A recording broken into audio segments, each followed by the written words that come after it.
If you're a US citizen or you're a US tax person and you have a stack of papers to report your assets, worldwide assets, and a stackpile of forms to fill out, you might want to explore that further and see who exactly is obliged to report certain things, namely under FATCA and regulations regarding the information exchange. My name is Elena. Here at Nomad Capitalist, we help 7- and 8-figure entrepreneurs find the best options for them, optimize their taxes, optimize their tax situations, their corporate structures, and find a place and go where they're treated best. Now, when we're talking about US taxes, one of the first things to consider is who is considered a US tax person. So not only citizens are considered to be US taxpayers, but also US green card holders, also those who voluntarily apply to pay US taxes, which is something that rarely happens, but sometimes people might have their reasons to do so. And lastly, anybody who fails a substantial presence test is considered to be a US tax person. This can be a tourist who's been spending quite some time in the United States, or even somebody on a non-immigrant visa can fail the substantial presence test. Now, this substantial presence test works a bit differently than maybe in some other countries, where they look at 183 days test, but they look at it for the past 3 years. They have their own calculation. If you want to hear more about it, know more about it, go read it in our blog post. However, it is a bit specific. But if you fail the substantial presence test, you can also be considered a US person for tax purposes and subject to all the reporting requirements and all the tax requirements that a US citizen has.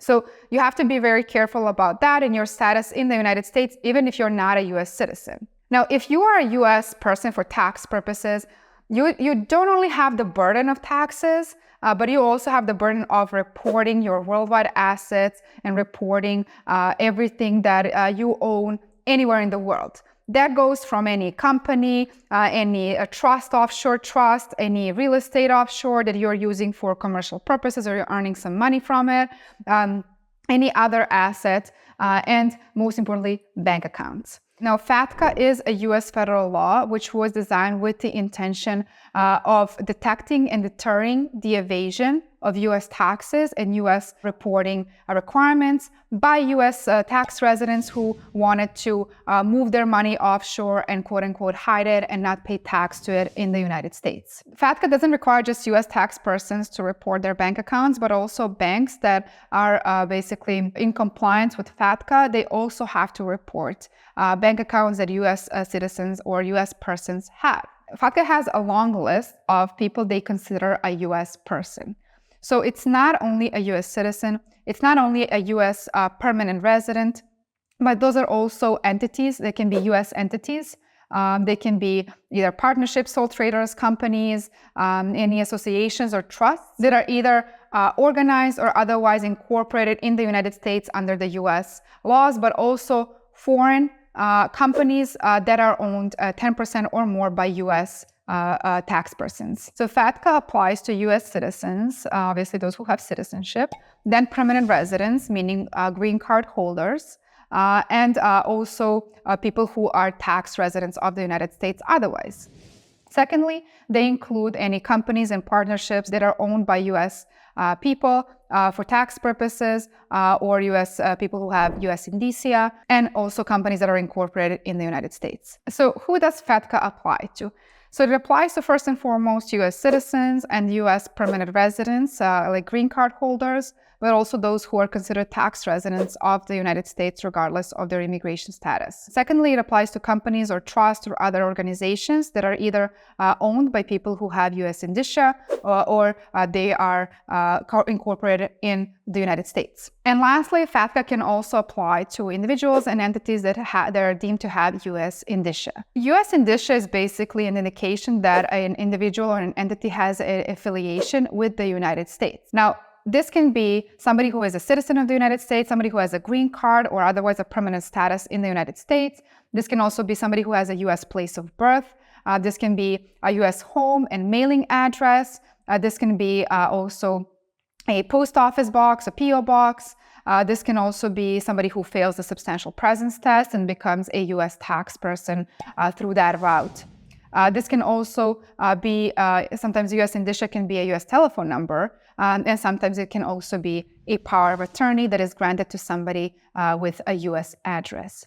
So as you can see, US Indicia is pretty kind of has a long list of who falls under that, and sometimes it doesn't only apply to US citizens or US residents, but also can apply with somebody who has any connection or affiliation with the United States. Entities that are subject to FATCA are either those that are incorporated and are operating in the United States, or foreign entities that are owned 10% or more by a person who has a US Indicia. If you have US Indicia, you will be required to fill out a Form W-9 or a Form W-8 BIN, or otherwise some other bank declaration. Furthermore, you will also be required to submit additional evidence like your passport or your driver's license, national ID to the bank so that they can properly kind of categorize you and see whether you will be subject to FATCA reporting or not.